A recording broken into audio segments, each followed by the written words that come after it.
There's a pretty one, Ulysses.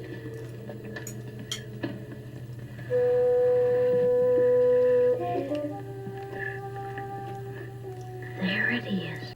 Hello, Booktube. I'm Sean the Bookmaniac. Welcome back to my channel. I didn't know whether I was going to bother to do this the third year in a row, but what the hell? FOMO, you know? So this is the mid-year book Freakout tag, the 2020 version.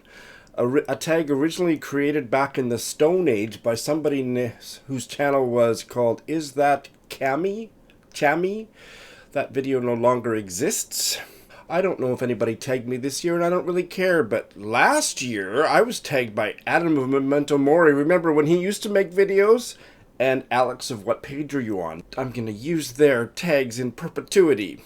I will put a link to my 2019 version and my 2018 version for your viewing pleasure. I'm not going to waste time on the prompts, just get right to the books.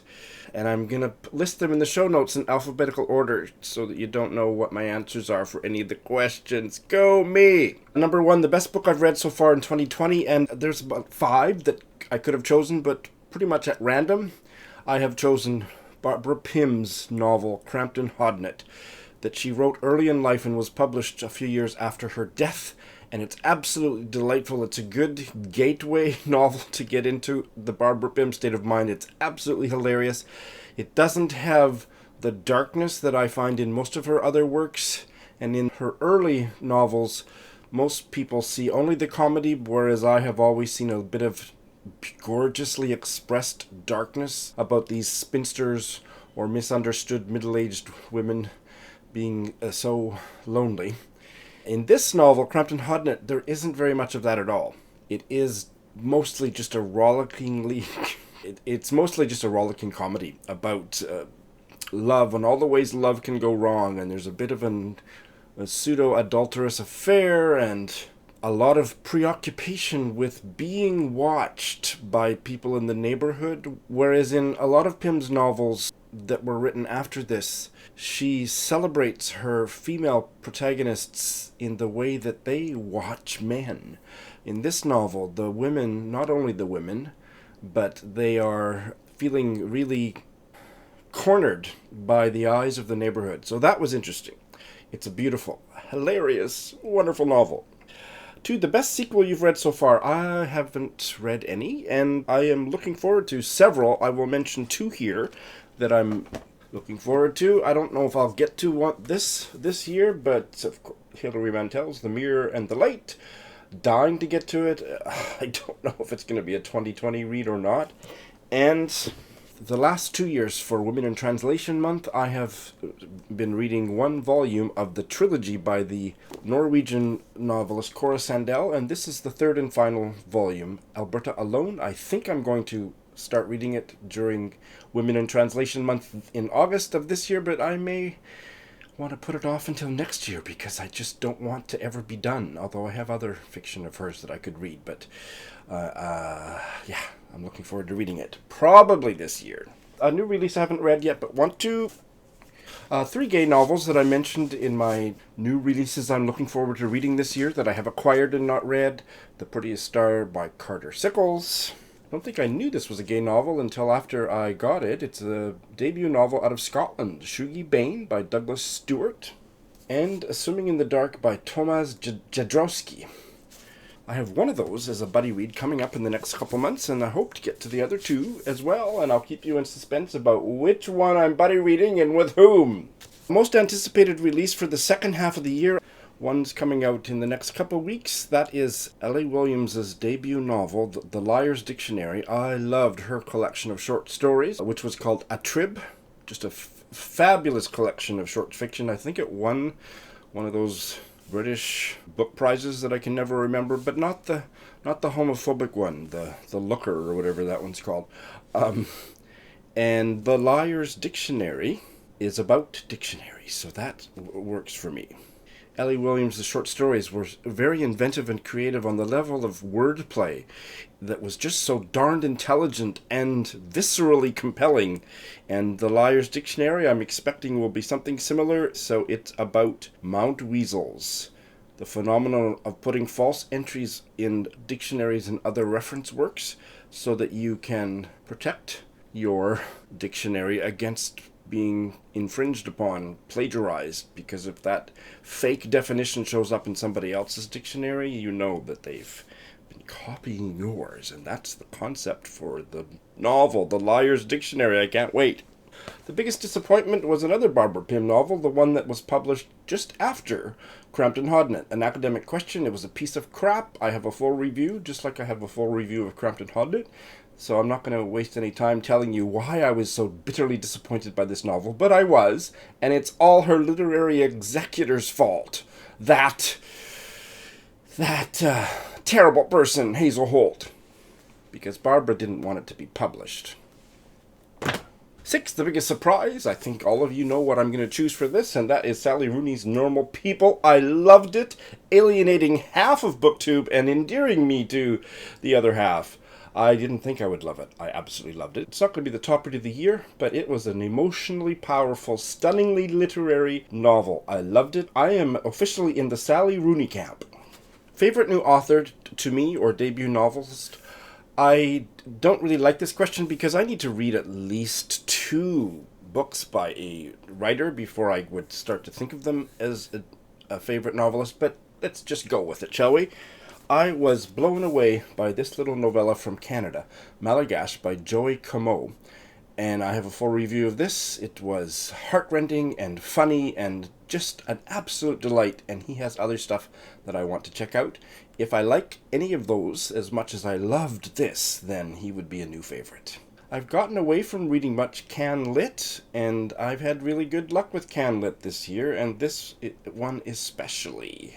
Newest fictional crush is Connell from Normal People. I loved him so much. He was so hot and he was so sweet. I loved him abnormally. This could easily have been my favorite book of the year too, The Student by Carrie Fagan. It's my first from this writer, also Canadian, and its main character. So the question is your favorite character. So the protagonist of this, Miriam Moskovitz, she is a English major in 1957 Toronto, and being thwarted by sexism and anti-Semitism, comes from a loving, annoying family, and is trying to make her way in the world and discovering sex and relationships and friendships, and she stole my heart. I loved her. She reminded me of a Barbara Pym heroine in a way, although this is not as much of a comic novel as Pyms typically were, but it really did resonate for me with my love for most Barbara Pym protagonists. Miriam! A book that made you cry. I don't cry, but maybe I will get a little lump in my throat. That's about my version of crying, but this novel, Malagash by Joy Comeau, it's told through the eyes of the teenage girl Sunday. Her name is Sunday, and her father, so he's not very old, because she's a teenager. She's like 14, I think. And he's, so what would he be, 40? And he's dying of cancer. And it's not maudlin, it's not overly sentimental, so that made it so emotionally powerful. Just, really beautiful. 11, I always throw a hissy fit every time I do this tag at number 11, a book that made you happy. What the fuck? What? Do you think I read to be happy? That's just an offense. That's rude. 12, almost as bad. Favorite book to film adaptation you saw this year? Movies? Who cares about movies? Movies are trash. Although I do want to see the Normal People series. It's not available to me in Japan yet, but I will watch that one. Connell. 13, favorite Booktube video I've done so far. This question makes me uncomfortable, but I am really pleased with the Zoom videos, discussions I've been having. The ones that were focused on a particular short story didn't get a lot of traction, and that's fine. I tried it. I might do it again. I'm not really here to win a popularity contest, people, but the chit-chat videos, bookish chit-chat videos, have gone over well. You have told me that you really enjoy those, and I enjoy making them, and I could pick any one of them as an example, but I would probably go with the one where the vibe was just peak. So that would be the one with Charlotte of Tired Mama Tries to Read. But any of them, all of them were an absolute delight. 14, the most beautiful book you've acquired this year. And I kind of nothing that just stood out the way other years. One was head and shoulders above. One was just so much more beautiful than anything else. But I've got a few beautiful books, and I have chosen this one with a picture of a naked woman on the cover. Jessie Kesson, a collection of her short stories, Where the Apple Ripens. And I just love the painting. Jessie Kesson was a Scotch writer who died, when did she die? Maybe 1980, 1994. And this is a painting by a female Scottish painter. Her name was Dorothy Johnston, and she died in 1980, and I just think it's a gorgeous cover. And the last one is, what books do you need to read by the end of the year? I think it's a strange question, but maybe there's people in the world that need to. I mean, I have a bunch of I have a German book challenge. I have a read one bookshelf challenge, but I'm not going to talk about any of those. Books that I really hope I get to by the end of the year. I am really wanting to get to this novella by Derek Owusu. That reminds me, I won't take the time to describe it, but it's short, so I will get to it this year sometime. But I know Eric Carl Anderson has it on his Pride TBR. And 2 books from Canada.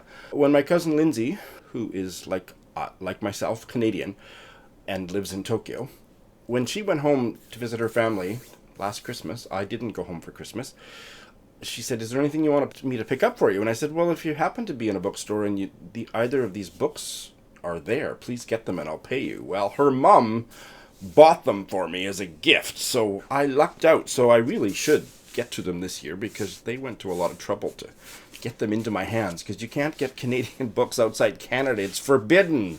God, what a terrible, puny, parochial, provincial culture we have in Canada. And one of them is 5 Wives, a novel by Joan Thomas. It won the Governor General's Award a year or 2 ago. And it is about a group of Christian missionaries in Ecuador. 5 men with their wives. And the men were all killed, and it's about the 5 wives. So, sounds pretty crazy for a Canadian novel. And this by the Indo-Canadian writer Anosh Irani, collection of short stories, translated from the gibberish, 7 stories and 1 half-truth. And I haven't heard anything about it, but I absolutely loved his novel, The Parcel. So I want to read more by him, and I have it. I want to get to it this year. All right, I didn't think to tag anybody, so now I'm just going to quickly see who might not have already done it. Oh, and by the way, what's with all these mid-year book freakout tags coming out in early June? The halfway point of the year is July 1st, people. I keep saying that every year, and no one listens to me. So it's not too late to do it, is my point. I'm going to tag all the booktubers that I have collaborated with on Zoom discussions. So Kim of K. Becker's Books, Charlotte of Tired Mama Tries to Read, you are tagged, and apologies if you've done it, but I did quickly scan who had done it, and I didn't see these people's names. Grace Eichmeyer, our Zoom chat just went up yesterday. Freddie of The Sluggish Reader. Those were the only booktubers I have collaborated with. So then I'll just pull up 1 or 2 more from comments. I'm not sure if Cousin of Always Doing has done it yet, so you're tagged, and also Jay Shea, and 1 more. Let's see, one more. I don't think Greg of Supposedly Fun has done it, so... Oh, and Kieran of KD Books. How's that? Thanks for watching.